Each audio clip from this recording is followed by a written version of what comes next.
যে আপনারা আমাদের লোকালয়ে সবচেয়ে সম্মানিত ব্যক্তি হচ্ছে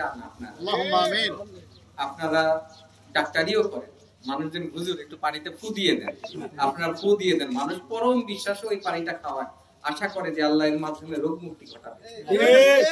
আমরা আপনাদের মাধ্যমে পরিবেশ সংরক্ষণ থেকে পরিবেশের প্রতি যত্নশীল হওয়া থেকে শুরু করে জন্ম নিবন্ধন, মৃত্যু নিবন্ধন, যাকাত আদায় সরকারের করা, কুরবানির পশুর চামড়া যেটা সামনে আপনারা করবেন, সমস্ত ধরনেরই করি। এবং সবচেয়ে গুরুত্বপূর্ণ আরেকটা কাজ করি, মসজিদ ভিত্তিক যে শিক্ষাটা আছে, জরিপ কার্য আছে, এগুলা বাস্তবায়ন করা।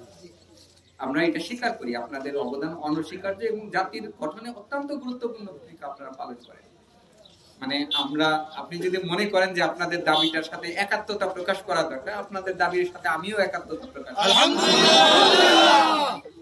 মাননীয় মহামান্য সরকারের সাথে আমরা জানাবো আপনাদের যে দাবিটা যেটা আছে। আপনারা জানেন এই সরকার খুব জনবন্ধ সরকার, মানুষের ছোট ছোট যে অসুবিধা সেইটা দূর করার জন্য এই সরকার বদ্ধপরিকর।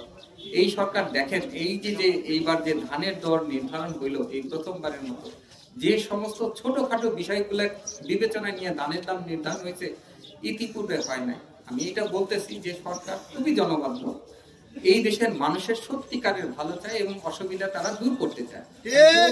তো আমার বিশ্বাস, যদি সরকার যদি জানতে পারে আপনারা 5 মাস বেতন পান না, 2টা ঈদ গেছে যেটা যথাযথ সময়ে আপনারা বেতন পান নাই, আমার বিশ্বাস এটা সরকারকে নাড়া দিবে।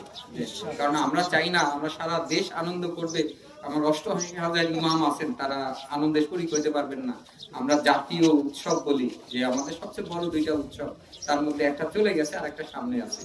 আমি প্রত্যাশা করব সরকার আপনাদের যে দাবিটা আছে সেই দাবিটা বিবেচনায় নিয়ে অতি দ্রুত, যাতে ঈদের আগে সম্ভব হয়, যেন এই বিষয়টা একটু তাড়াতাড়ি নিষ্পত্তি করে দেয়। আমি নিজে কথা বলবো সচিব স্যারের সাথে এবং আপনাকে জানাবো। আমার বিশ্বাস সচিব স্যার এই যে আপনারা যেহেতু সারা দেশে করতেছেন, এটা কমন একটা মেসেজ চলে গেছে যে দেশে ব্যাপী এরকম একটা দাবি আছে।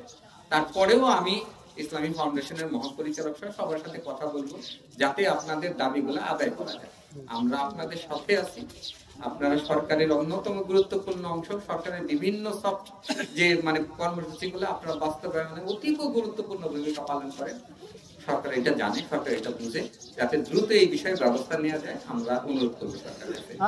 তবে আমার আন্তরিকতা আছে আপনাদের জন্য কিছু করার জন্য, সেটা আপনারা প্রমাণ পাবেন। আপনারা ধন্যবাদ, আপনারা এসেছেন, আপনাদের মেসেজ আমি যথাস্থানে পৌঁছে দিই।